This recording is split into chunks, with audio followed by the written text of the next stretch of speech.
Welcome to the Coop Tank. I'm your host, Steve Cooper, coming to you from SuiteRecording in beautiful Mount Laurel, New Jersey. And last night I was doing a speakeasy stand-up at Soundplex Studios. It's just an amazing space. And I do it once a month. The next show is July 25th. We have a great lineup. And there's wine tasting there. And a guy, Ilya, who brings his wine, he has like 15 bottles, does it every week. And he's from Espanola Spirits. And he gave me a shirt. So I said I'd give him a plug because I got a free shirt. And, if it's free, it's for me. And Joe, now, we've drank beer together. Are you a wine drinker? And what kind of wine do you like? Yeah, man. I love some wine once in a while. Probably a nice Cabernet for me. That's my favorite for sure, I'd say. Okay, well, we'll have to go out. We'll get a glass of wine, and then you can tell me more about SuiteRecording now, and then you can get drunk and tell me about it again. So tell me more about SuiteRecording. Absolutely, Coop. So at SuiteRecording, we help brands and businesses to leverage the power of podcasting and YouTube to generate quality content and to reach their audience in a fun and unique way. So we can help you with everything from planning to recording to production to publication. So if you're interested in learning more, then you can contact us anytime at hello@suiterecording.com or visit us on the web at suiterecording.com. That's SUITE. Take it away, Coop. All right, we have a great show, and I just noticed that I don't even know one of these panelists today, but they all know each other. So it's like I'm like the outsider. It's like they're probably going to pick on me, like and be mean. I'm joking. They won't be mean. They're very nice people. And my first guest from Modere is Jen Blumberg. How you doing, Jen? I'm doing great, Cooper. Thanks so much for having me on here and excited to be with these amazing women. All right. And then we have from Vantage Real Estate. I saw her the other night, Keren Niv. How are you doing, Keren? Doing fantastic. Thank you for having me. So glad to be here. And then finally, from A6, our buddy Stacy Lindemann over there, her company, we have Dr. Dawn Fichere. How are you doing? Fabulous. Thanks for having me with a power panel of women here. We're so excited to be here. Okay. So, Jen, tell us a little more about what Modere is. So it's an online e-commerce business. We specialize in clean, non-toxic products, educating people on knowing what they're putting in their bodies, on their bodies, and in their homes around them. And it's been a game changer. I started 5 years ago and built it to a seven-figure income business within just 9 months, and just continue to mentor other men and women looking to add an additional stream of income while helping people with their wellness goals.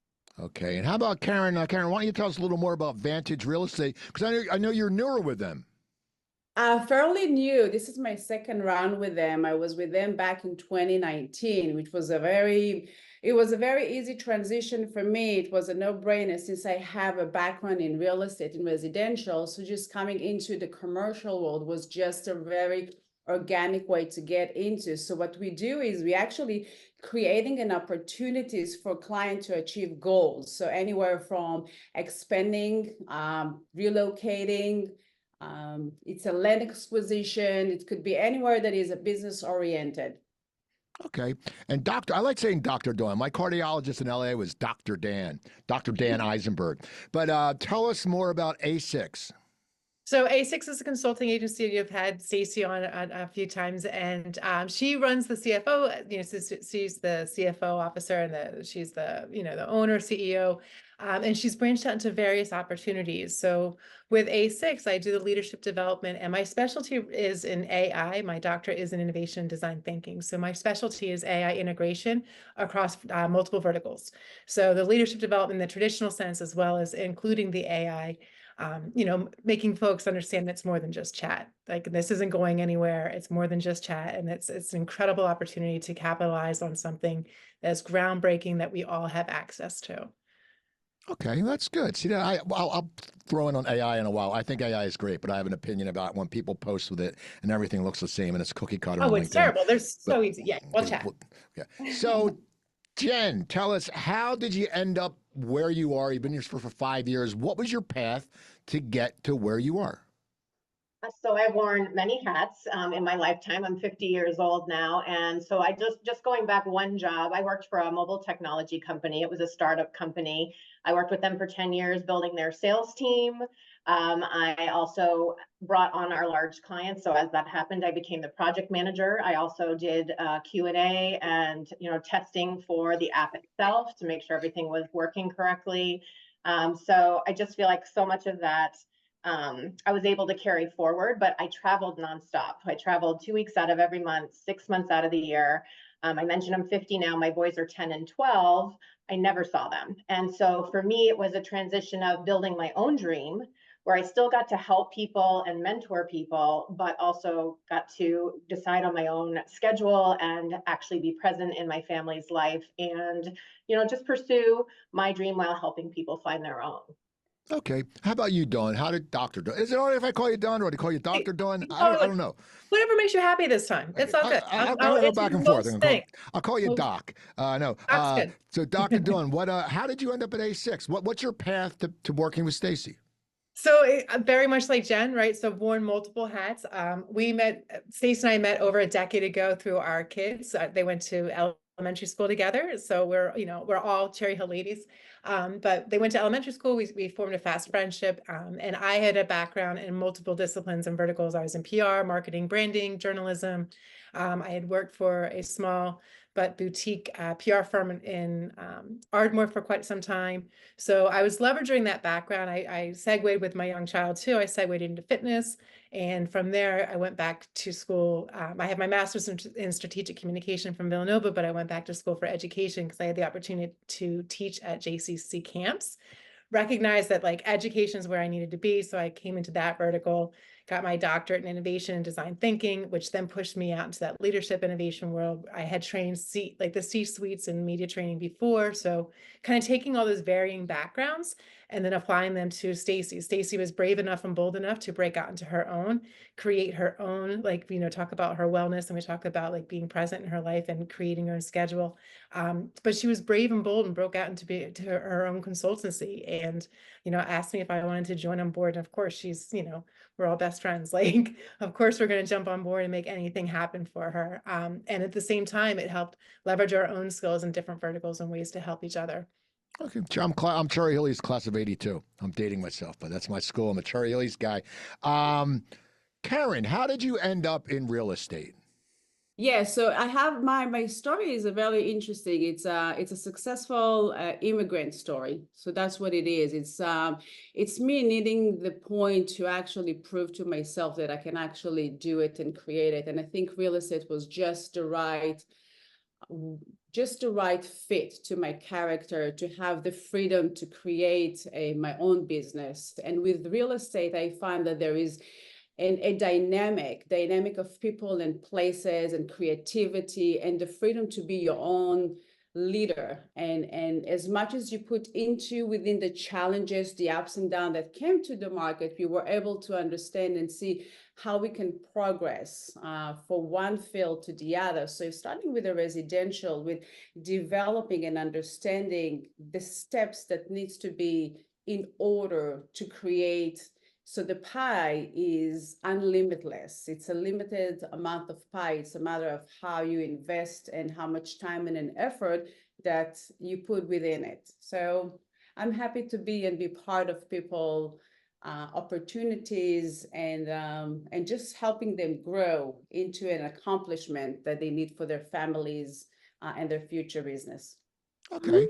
See, that's good. That's a good story. I like good story. I like the immigrant story. My grandparents were from Croatia. Well, now it was in Yugoslavia and Austria. And I never met my grandmother, but yeah. So you got to like a good story. Now, we're going to talk about something, I go on LinkedIn a lot. And, we all want to get motivated, right? And I swear to God, I see some of these motivational speakers and they look like they should be hawking cosmetics on like QVC, okay? Because they're just over caffeinated. It's like, just calm down. They're like, but when you think about it, we'll start with you, Dawn. What motivates you? What motivates you in your daily life? How do you get motivated? What motivates you? Honestly, the first word that came to my mind was chaos. Right. And I know that sounds unusual. And I actually have it tattooed on my body in Japanese, one of my students. But I think making sense of the chaos is what motivates me. I mean, having background in wellness and Keren's the guru here with yoga, but I used to teach yoga and wellness and whatnot, and bringing that background and recognizing that our environment is full of chaos. And if I can make it more manageable or bring more clarity to it, and that helps other people and scores of people. I'm a visionary. I think big all the time.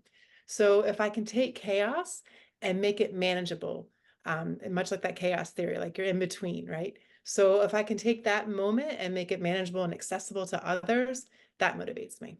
Okay. How about you, Karen? What motivates you, Karen? The bar is always moving. It's always moving, and it's up to us to make these decisions. And I think every day is a challenge and opportunity to be better than yesterday. And this is the goal. The goal is always to be better, is to achieve more. So it's within you. It's within you. It is starting with the seeds of how you feel within yourself, how you make your family feel, and then ultimately how you create that within your community. So I think it's a broad range of what motivates me. I can be, those going to be the days that it's going to be hard to get up. So I look at my son and I'm like, that's what motivates me. And then the other day I will look at my community and I'll see a bunch of those wonderful ladies like, tell us, what can we achieve more? So that will motivate me. So it's in overall, it's all over, but it is how you start within your seeds and enlarge into that big round of community. Okay. How about you, Jen? What motivates you? So I love these. So community is a huge piece of what motivates me. Each day, like they've kind of said, I will take a moment and I will practice my own mindset, because you don't always wake up in the mood to work, in the mood to, accomplish simple tasks. So I will always start my day with 5 minutes of gratitude, but community and the opportunity to learn from others and to lift one another up rather than push each other down. That is something that motivates me on a regular basis. And the chance to get to do that is something that just ignites my fire almost daily. It shifts constantly who that is and what that is. But the community is a game changer for me. Okay.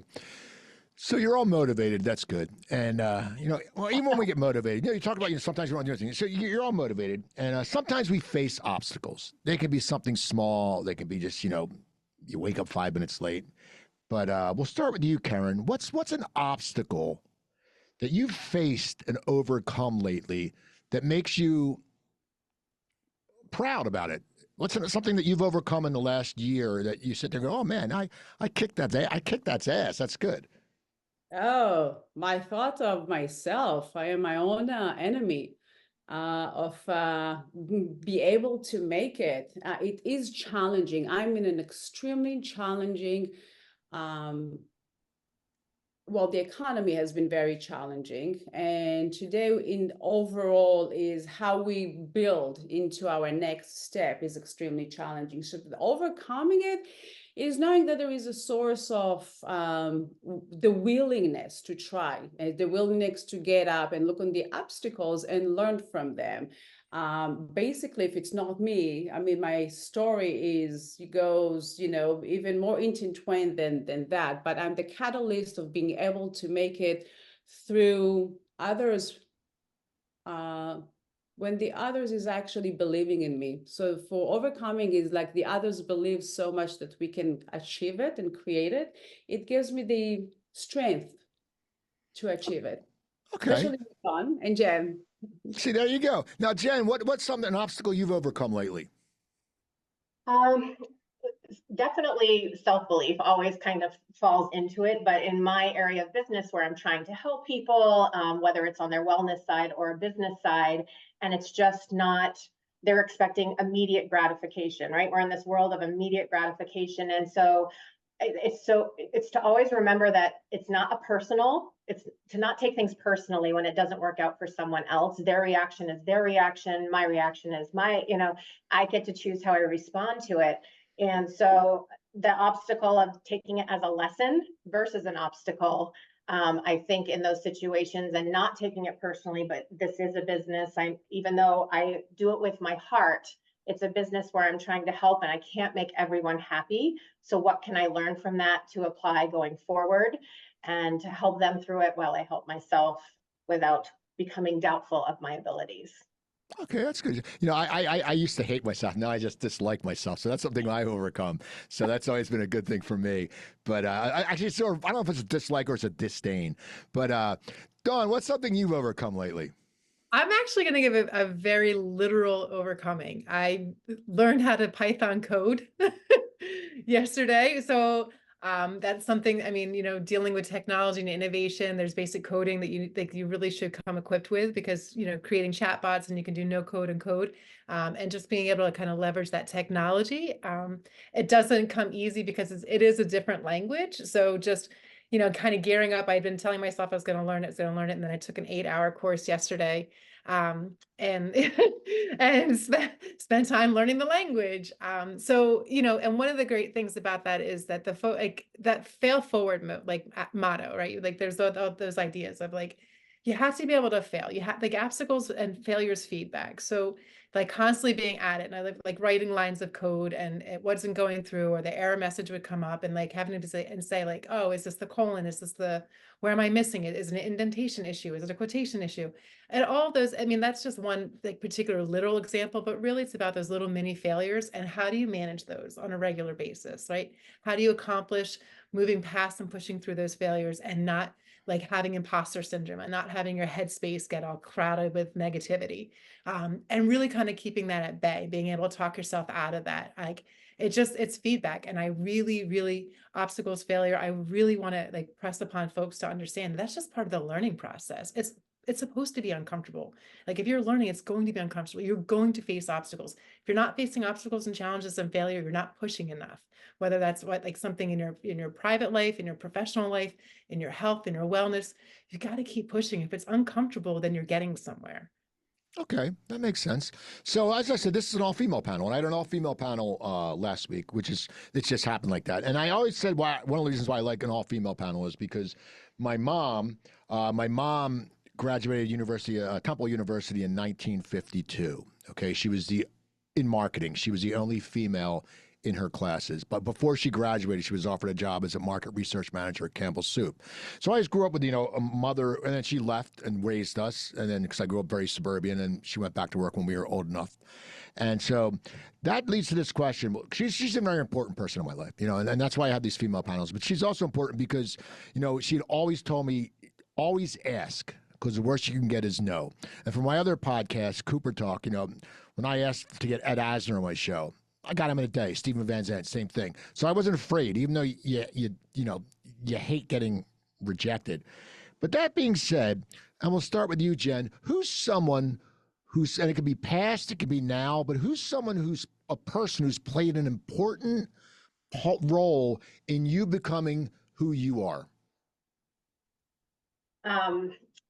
So while my mom is visiting right now from Maine, my mom is absolutely one, but my aunt that lives in Miami Beach, she is a phenomenal woman who, she's my brother's sister. She has owned and run her own real estate company for years and built it from working for all these other places, including selling land that wasn't actually available and learning about that and leaving.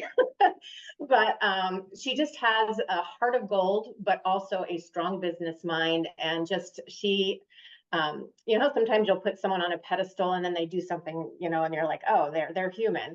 She's still on that pedestal for me, 85 years old, just a phenomenal woman. I worked with her. I have my broker's license, so I worked with her when I was living in Miami Beach, and just learning how to interact with people on the business level, but still being authentic and personable and available. It just taught me so much in how and who I wanted to be. And it actually came at a time that I was going from a previous life, needing to find my new life. And she gave me the power to believe in myself, the time I needed to grow into who I wanted to be, and recognize who I was on my own and not because of someone else in my life. And she just exemplifies what I want to be as a business owner, as a mom, as a wife, and as a friend. Okay. How about you, Dawn? Who's someone who's played an important role in your life? So I'm actually going to call out two people, and that one is a guest here is Keren, and the one who actually introduced us, which is Stacy. I think that we have a very powerful, Jen, you can join our group. I think we have a very powerful, supportive, vibrant group, right? So I mean, I remember telling Keren years ago, oh, I'm going to jump from this vertical to education. And she would give me like a stories and just push me through. And we would, we had these like conversations. It feel like almost at Starbucks every year around the same time, like, where are you now from where you started, right? We always support each other. We always kept each other in check. We always encouraged each other. No task was too great or an obstacle too big for us to get over without like having each other's back. So, I mean, I can definitely say my father and whatnot, but like presently right now, I rely so heavily on Keren and Stacy to like push me through if I start having self-doubt. Like we can text each other, call each other. And it's just like, no, you've got this. Like we know each other inside and out. That it's one of those rare traits where women truly lifting each other up instead of being competitive, right? Because I think a lot of times women try to prove themselves and they're afraid to show like weakness. And we are blunt, we are honest, we're not competitive. We each have our own strengths. We highlight those. We just keep continuing to push each other. How about you, Keren? Since you're and you can't say Dawn. It's no Oh, reciprocal no. here. No, you can't. We're not having that bullshit. Okay. Who's someone who's been important in your life? First of all, I have to acknowledge that and say I'm more than honored, so honored to have that. Dawn is it's big, and that's it. And this is what it is the essence of relationship, essence of understanding and being there for each other. And I want to tap into, before I will answer that question, I have to also say that there is a power within diversity. There is a power when you open yourself to opportunities. There's a power when you open yourself to someone else other than what you are familiar with. And if you want to be truly inspired and get into a mirror of someone else's view and know how unlimited you are, you just have to be open up. And when you open up, you are willing to accept all of the gifts that there are for them to give you, because this is what it is, I can tell you there are so many people who actually inspired me or a big influence in my life, but everything goes through how we change in life. We change every moment and every stage brings something new. And with that change, you are changing and you're not the same again. As far as all the females in my life, I am just been blessed to have Dawn and Stacy and Jen and everybody here that's giving us this gift of each other's energy, positivity, and always try to be better than yesterday. So, yes. All right. It's just funny. You guys have like a squad. This is a squad. That's like, there's a funny story. When I lived in LA, I was on the Ellen DeGeneres show, and Ellen had her squad. It was a joke. She was comparing to Taylor Swift, and she had Carrot Top come out, and she had the girls from Full House, Selena Gomez, they all came out. And me and like 3 other guys got cast as the News from Huey Lewis and the News. And people actually thought we were Huey Lewis and the News, but I laughed because then they brought a Tina Turner impersonator out, and these people thought it was Tina Turner, and I'm like, Tina Turner's African American, this woman's Filipino, like they look nothing alike. But so I was part of his squad, but now I met you guys have a squad, and that's cool. See that? You gotta give yourself a name, like, not the A6 squad, but that's your homework. Next time you see it at an event, I want you to have a name for your squad. So you have a squad, you're doing great, you're happy in your careers. When you break it down, and we'll start with you, Keren. What is success to you? How do you define success in your life? When I wake up in the morning and I can dance before anything and I'm setting up myself to the day. Success for me comes in so many forms and ways.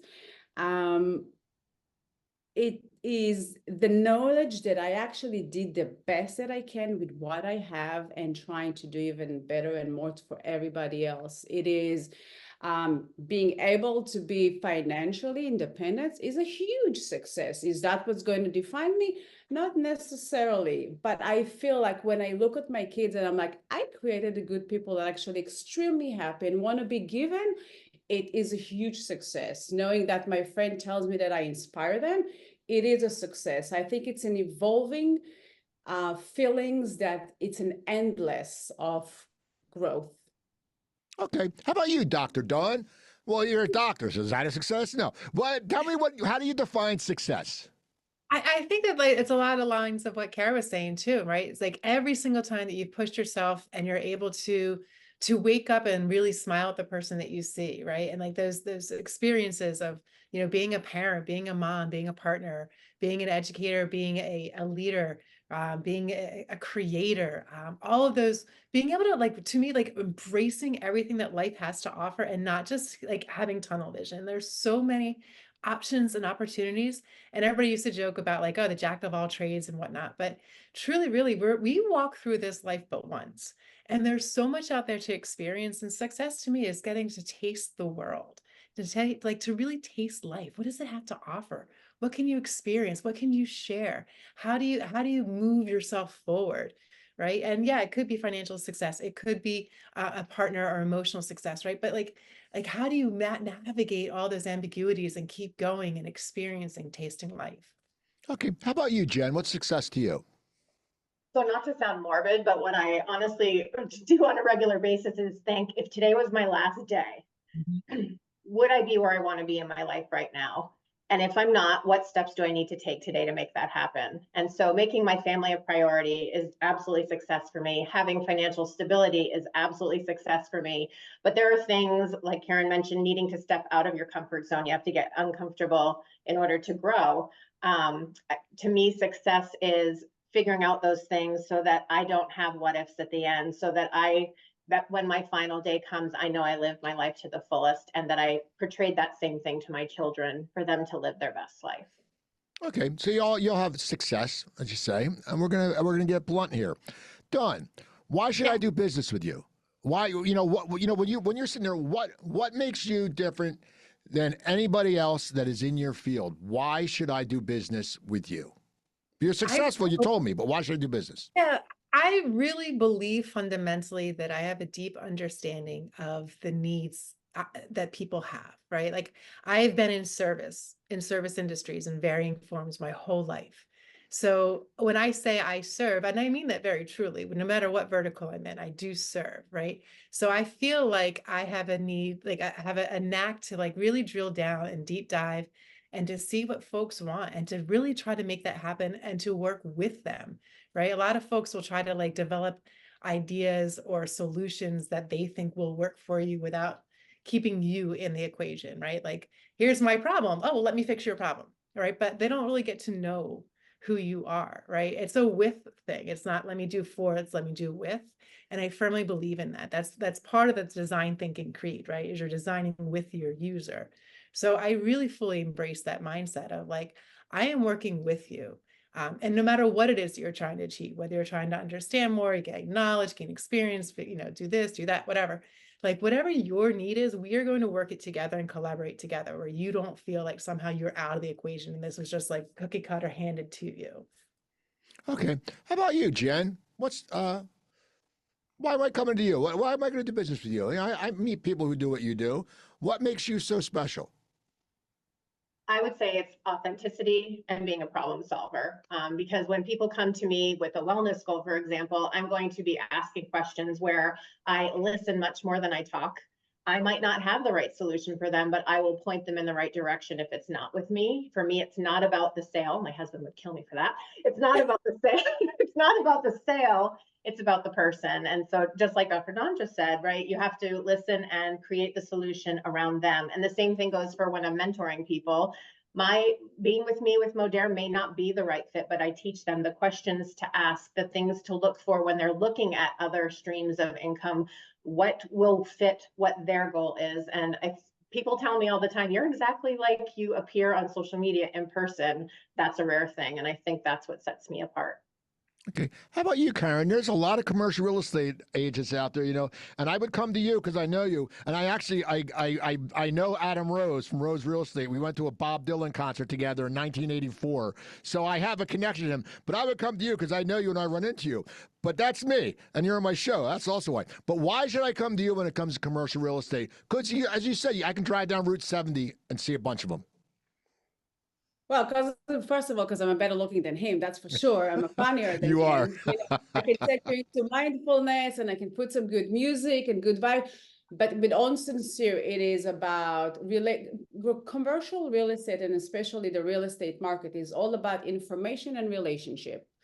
I think that you have to be knowledgeable and you have to create a value on for your client, and the client always comes as number one. So I think understanding the trend, understanding the changes, understanding the economy, what's going on in the world. And I think that where you are really an expert within your field, in your area, and you create a value on for your client, you will be able to find that niche, and you're going to say, you know what, Keren, you have shown such a great track record. I trust you. And I know that this relationship will create, because we're going to go from point A to the endless of the world, because there is limitless, with the ability to create that trust and connection. Okay. So got it. It's 2024. We're heading to 2025. You know, it's 21st century, right? Yeah, that's right. The 21st century. I always get this screwed up. You know, things should have changed, and we sit here and I don't see it a lot. I mean, you're an all-female panel, so you can help me with this. Do you still encounter roadblocks because you're female? Because I think I hear stories that it does happen. And the thing is, people don't want to talk about that. That's the problem, you know, like on social media and stuff like that. People just blow smoke up people's asses like everything's great. But I've seen it happen. And I've seen, you know, guys hit on women at my events and other things. And I think that women they still encounter roadblocks that they shouldn't. What's your take on that, Jen? Do you see that? Like, do you encounter any roadblocks that you can actually honestly say, I think I'm being looked over because I'm female?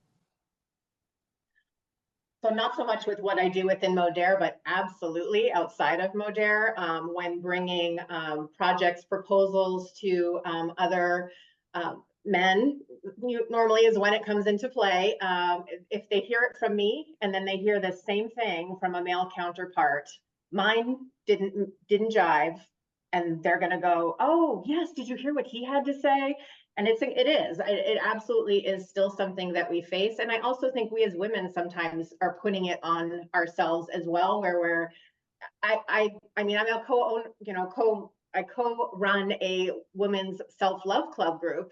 And I love that we have that. But at the same time, when we're constantly putting ourselves in a separate group, I think that sometimes we bring it on ourselves, unfortunately, as much as we are trying to come together to be stronger as a united front and to support women.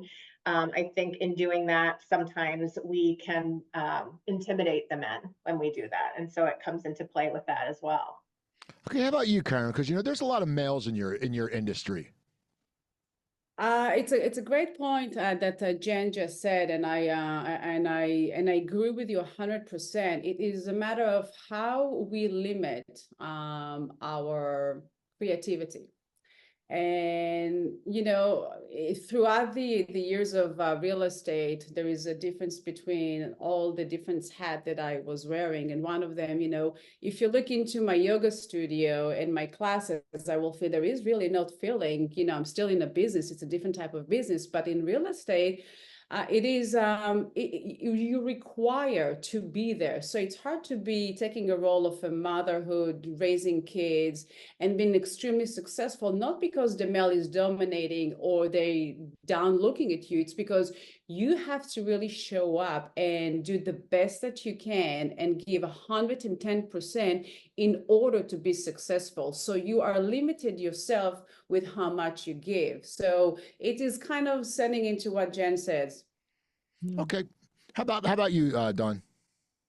Yeah, I definitely agree with the other panelists, with Jen and with Keren, with self-limiting, you know, obstacles as well. But I can definitely say that, like, being in AI, being in innovation, being in technology, which has typically, like computer science, that's typically been a male-dominated role. So when I give presentations or if I go to conferences or workshops and, you know, I come out as the presenter, you know, you got the stereotype of like blonde, right? And I have a very vibrant, bubbly personality. So that's already like 3 marks against me, right? And then it's like, oh, and you're going to come talk about innovation. You're going to talk about AI, you know? Like, so I feel like there's definitely some stereotypes to have to battle, but, you know, once I get into my vibe, like, then folks are like, oh, she actually does know what she's talking about, right? But I feel like, just like Keren said too, like, you're expected to show up 110% in all verticals, whether it's on stage, in a conference, in a presentation, at home.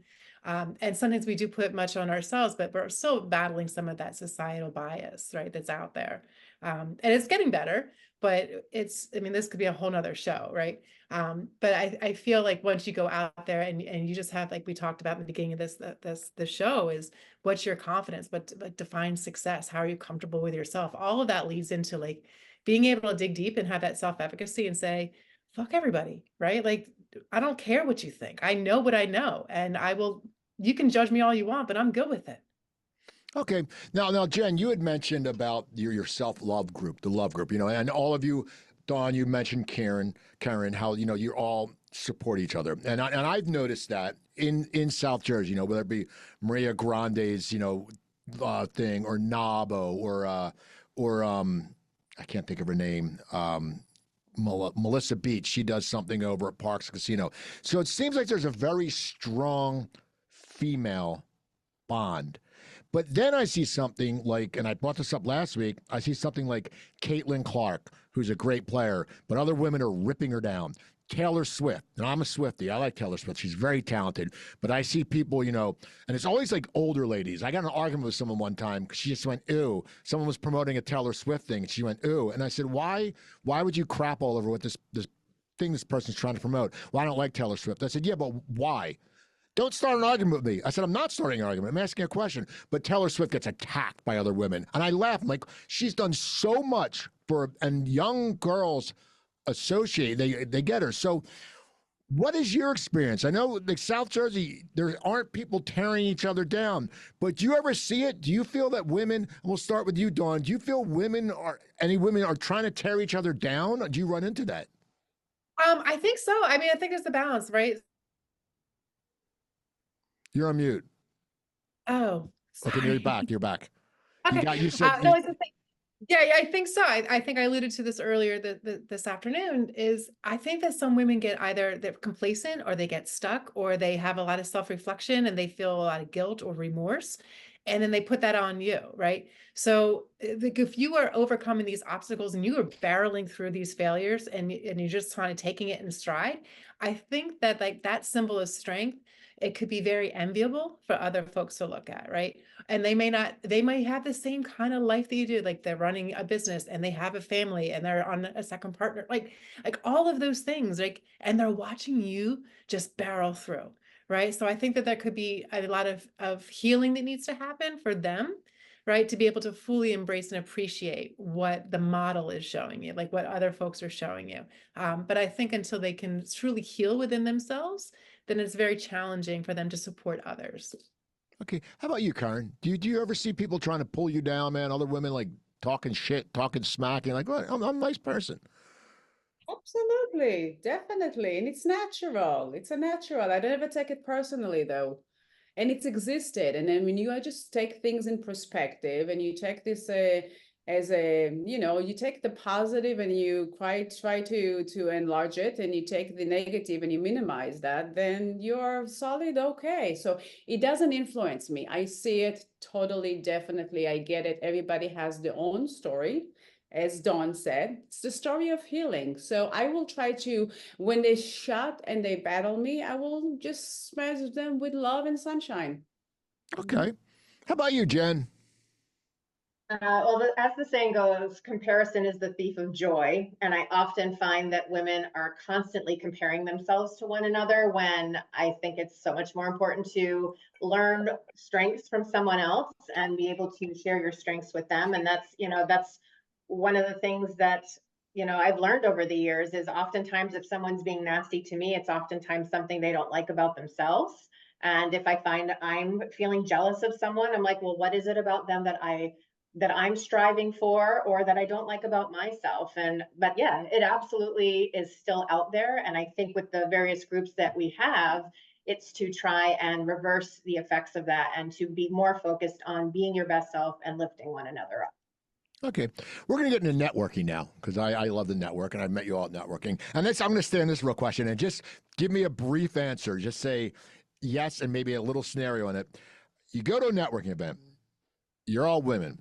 Okay. Now I go to networking events. I go to network. I have a beautiful wife. I don't have to meet women at networking events. There's no use. Karen knows. I took a picture of Karen and Stacy, and I'm like, I don't want to be in the middle because I don't want to look like that creep. You know, the little guy who's like, hey, look at me, what two women. But we'll start with you, Karen. Have you ever got hit on? Just say yes or no. Have you ever got hit on at a networking event? Totally, yes. Okay. Jen, have you ever got hit on at a networking event? Absolutely. And Dawn? Three's a charm.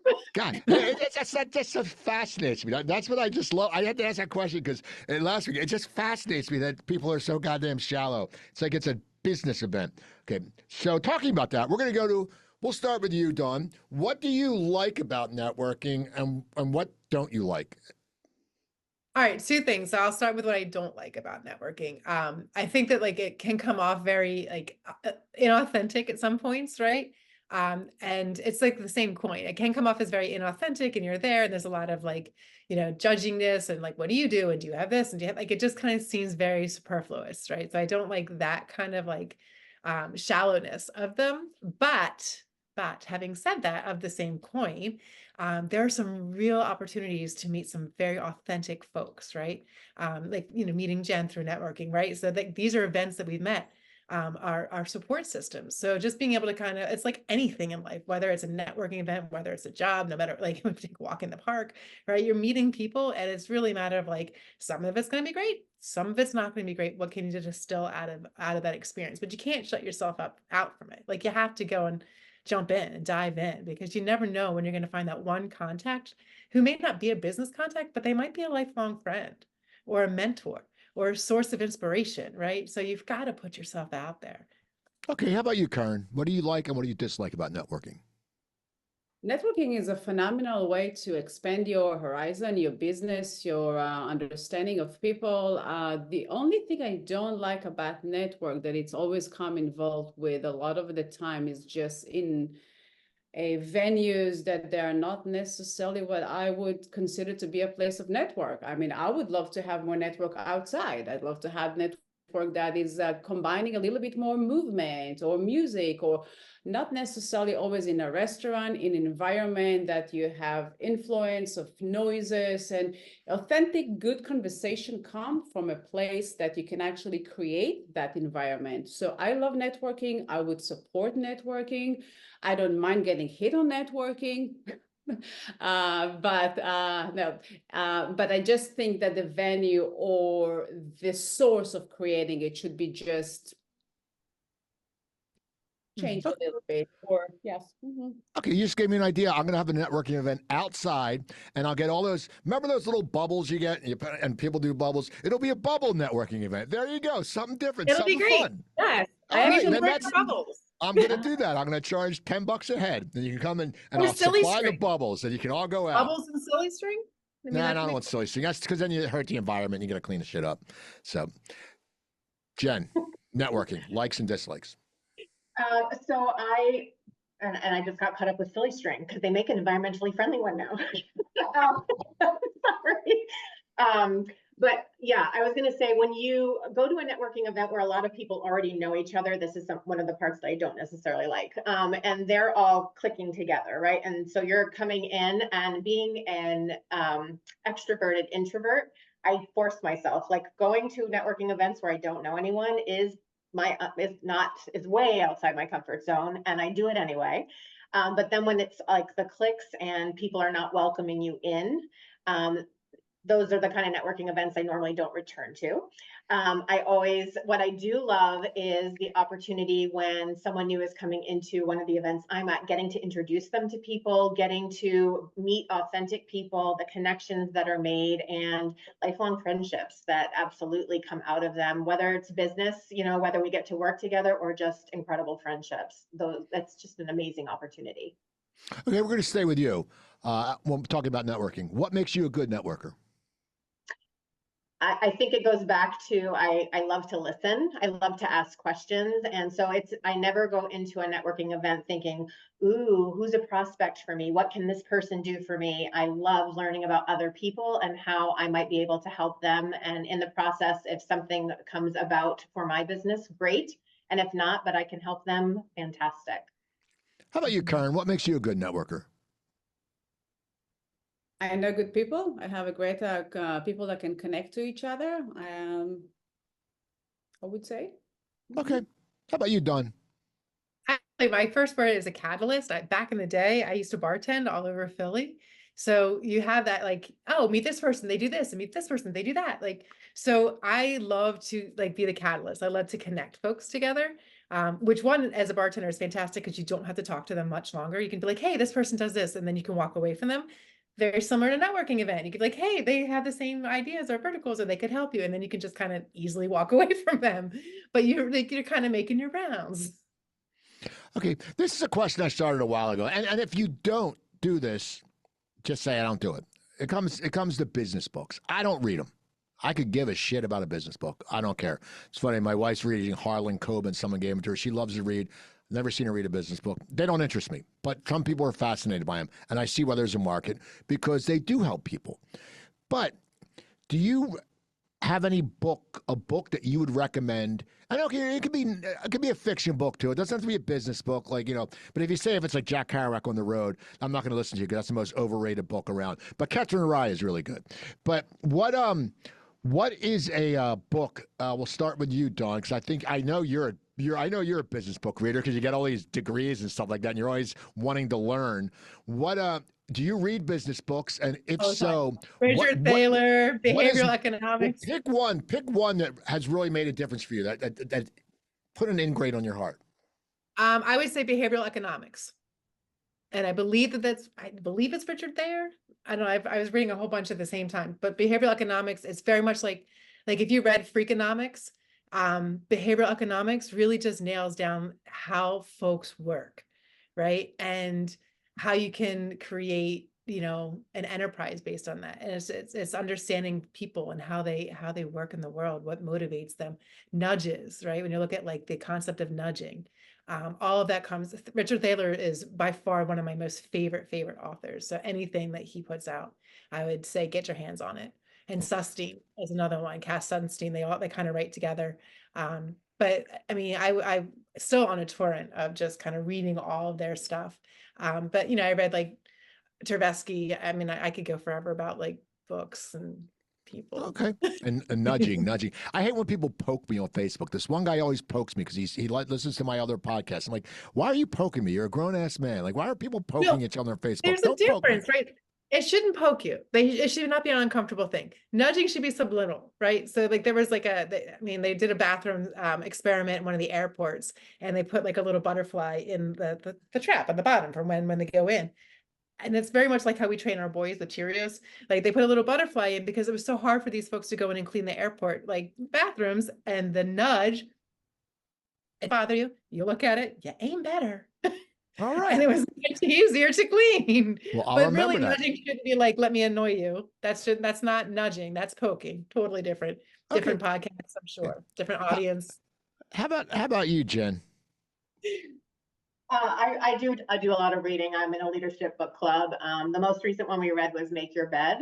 And it is something that, I already was doing every day, but it just takes simple steps and shows you how they build on one another. And I think that there's so much we can learn. Burn the Boats, Matt Higgins, Pound the Stone, John Matt. I do think you can get so much out of them. There are some books though that I pick up and I put down and I'm like, oh, I know that you love this, but this one is not for me. But I think that you can get so much different perspective when you do take the time to read. It's funny you say make the bed because I bring that up in my act, in my comedy act, but I'm not going to say where I go because it's very off color and blue, and I would never say that online. But I start off about because my wife, and this is no lie, my wife actually, she leaves the house before me, so I make the bed. Because you want to make it in a bed, but my wife has OCD, so she comes home and she remakes it. And when we were getting married, we had to go to like the class, and the guy, like I said, he goes, "What bothers you?" I said, "That does." I said, "She's a wonderful woman, but I'm like, don't even have me make the bed." I'm like, I'm at a point where, but that's funny when you say make the bed because I bring it up in my act. I'm not going to say what the bid is. People, you have to come see me July 25th at Soundplex Speakeasy Stand Up. You can hear it's a very off-color joke, and it always kills. Karen, do you read business books? I think the way you do one thing, this is how you do everything. So business book, mindful book, any book that actually can help you grow within yourself and improve yourself is a phenomenal way. I love business books. The Obstacle is the Way by Ryan Holiday. It's a Stoicism book, but there is also a great book about how creating an opportunity within the obstacles. So there is an obstacles and not getting it wasted is like, how do you learn from it? And that's how you can implement it on your business, and you can also implement it in your everyday life. But the latest book I got, which I haven't got a chance to read yet, is The Algebra of Wealth by Scott Galloway. And I just follow him on LinkedIn, and he's a phenomenal success story. I watch the only political TV is I watch Michael Smerconish on Saturday, and Galloway's on a lot. I really like Galloway. Galloway's a cool guy, man. He's got a lot of good insight, and he's not afraid to tell the truth. You know, I wouldn't read one of his books, but I might, you know, but I like him. He's cool. So let's talk about social media. Let's talk about LinkedIn, because LinkedIn is very important. Okay, LinkedIn, it's how you get your brand out there. And I think there's a lot of people that abuse LinkedIn. Okay, I think there's a lot of narcissism going on there. I see some people they're like bragging because they do a newsletter or some bullshit like, oh, I'm the king of the world because I do it. It's like, yeah, that doesn't, anyone can do that. That's the one thing it's getting to me is just how people are. No one ever has a bad day. Like no one ever goes, holy shit, man, I just lost a huge deal. They all go, oh, I got this deal. And then it's funny how people represent themselves. It's like some speakers, there's speakers who you can tell they're in a room talking to nobody and believe me, I lived in Hollywood. I know how the camera angles work. There's a camera angle going straight like that. If I'm going to post something of me doing comedy, just a picture, I want the crowd there because if I look like an idiot doing jokes. But so there's people like that. It's a misrepresentation. And people can't be themselves. They can't say, you know what, I'm struggling a little. That's what bothers me about LinkedIn. Dawn, does anything bother you about LinkedIn?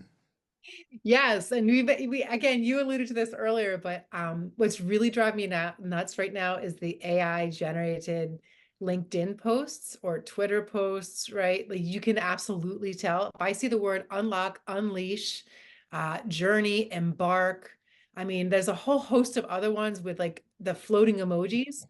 Anymore, I might contemplate, I don't know, checking what the other side of the world looks like. But like have some type of authenticity, right? Like LinkedIn is a professional platform. Yes, if you need to use, and I think you should use generative AI for certain things, right? And if you have a hard time, kind of distilling exactly what you want to say, it is a springboard. It is never to just be copied and pasted. And it makes me nuts when I see it on product descriptions. I see it on web pages. It's clearly just lazy. And I'm a proponent of AI, but it's so lazy. It is like taking a hammer and smashing at a plastic, like a little tack that you could just push in like on its own, right? You don't need a hammer. You just get the right tools for the job. And it's like people are over relying on it. And like, it's making me nuts. And I think to your point too, it's like, everybody that's done a paper, a presentation, a whatever, it can be very frustrating to kind of weed through all the nonsense. But when you look at X is no longer viable, right? So people are very rarely on Instagram. Facebook's for our parents, if that's around, right? Like, so folks are like kind of like they go to like, all right, well, where am I going to go? Where am I going to get my brand out? Well, if you're branding yourself on LinkedIn, you have to be cautious. Like, you don't just start throwing out to the world what you've been doing, right? Listen, right? You got to listen to what other folks are doing. Comment on what other folks are doing first. Ask for their expertise in things before you start talking at the table, right? So you've got like this AI issue. You've got this like nauseating vomitorium of people just kind of spewing out at you things that they're doing, right? I know it's a very visual thing, but like just listen, take a step back and listen and see and learn from folks that are out there before you jump in. I also hate with the AI when people write this long passage. As soon as I see more, I go, holy shit, okay? And I look, and it's spaced exactly the same. And as you said, there's certain words, and we're not going to get into my view on rock star, because I know rock stars. And actually, I hate that term, because I just interviewed Greg Camp, who wrote the song All Star by Smash Mouth. And I said, what do you think? Because he says, be a rock star, get paid. I said, what do you think of the term rock star? And he said, it really bothers him because it's just a term now. Like it's something you earn. It's like a doctor, you know. So like you earned being a doctor. Now if I said, "Hey, Dr. Jen," you'd be like, "Well, wait a second. I like Jen, but she's not a fucking doctor." So anyway, Jen, what is something you don't like about LinkedIn? So it kind of goes along with that, but like all of the messages, the in messages, all of the, they don't know me. They haven't taken time to, they're just reaching out to me because of something that must be in my profile. And I believe that LinkedIn is an incredible platform, but if you're going to be reaching out for the opportunity to work with someone, and I know it can be time consuming, but it's worth the time to know who you're reaching out to, how you might be able to actually work together. And the majority of the time, I don't know if those are AI, but it is definitely just a template that I have somehow found myself a part of many, many, many, many, many, many times. How about you, Karen? Oh, I mainly I have a love relationship to LinkedIn. I think it's exposed me, especially in my field, to prospecting in the most profound and usable over the time way. The hardest thing for me, though, since as you kind of realize that English is not my first language, I have a hard time with just because I have to keep it so consistently professional and dry that I couldn't really create anything of who I am really in those posts, which means I have to be extremely careful of what I post and the way I post. But in general, I think that it's a phenomenal platform. Okay. So here's the final question of the day. You guys all have been great. And guys, I said guys. So well, that's I call everyone guys. So people don't bitch at me. I call everyone guys. I call my wife. I don't call my wife Guy. I call her Joanne because if her name was Guy, I would call her Guy, but it's not. It's Joanne. Someone comes up to you, and you mentioned earlier that you mentor Jen, and someone comes up to you, and they can be any. They can be they're starting over, or they're starting. They're getting out of trade school, getting out of college, or they're changing jobs or changing careers, or they want a new kind of life. What advice we'll start with you, Jen. What advice would you give to them to let them know that this is what you might need to do to succeed? What advice would you give?